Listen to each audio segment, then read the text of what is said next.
салом мухлисони барселона ва канали барса тиҷи. Инак боз рақобатҳои лигаи чемпионҳо морад бо бозиҳои ҷолибаш гирди телевизионҳо меораду аз тамошояш ҳаловат мебахшад.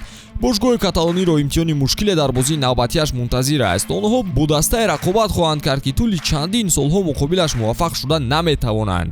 баварияи мюнхен. машинаи олмонӣ ҳамеша мисли санги калони миёни роҳи барса дар лигаи чемпионҳо буд. мюнхениҳо мисли мошинҳои истеҳсолкардаи олмон ягон хатогӣ намекарданду голҳои зиёде дар ҳисобашон муқобили барселона доранд, бахусус дар бозиҳои хонагӣ.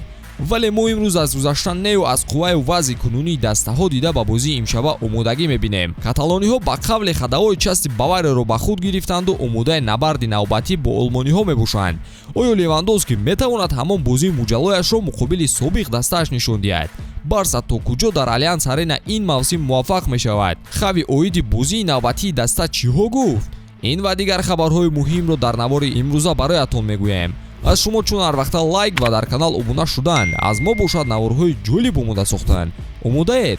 пас шурӯъ мекунем.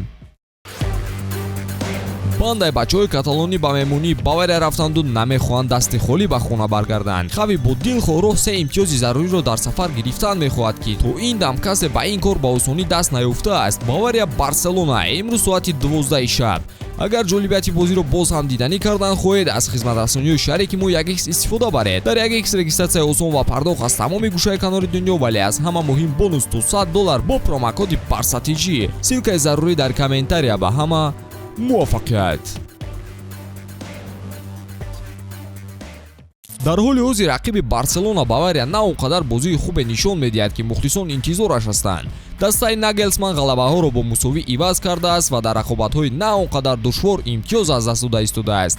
мюнхениҳо 3 маротиба пайҳам дар бундеслига мусовӣ карданд, яъне дар бозиҳо муқобили Боруссия Мюнхенгладбах, Унион ва Штутгарт онҳо бозии бадро нишон доданд. ҳарчанд иқтидори даста новобаста аз рафтани Левандовски хело бузург аст, ба ин ҳам нигоҳ накарда онҳо дар лигаи чемпионҳо шурӯи хуб доштанд. бавария дар Милан тими Интерро 2-0 мувоҷиҳаи шикаст карда буд. нагелсман пеш аз бозӣ чунин суханонро гуфт: мо барселонаро хуб медонем, вале ман ба бачаҳо гуфтам ки каталониҳо харидҳои хубе доштанд, ба мисоли Левандовски, ва ин тамоман дастаи дигаре аст нисбат ба оне ки мо 3-4 соли охир дида будем. барса агрессивӣ бозӣ мекунад ва ҳимояаш қавӣ гаштааст. ҳамчунин нақши нимҳиматгарон бо Педри ва Гави дар бозӣ калон гаштааст. ман бозии душвореро имшаб интизорам.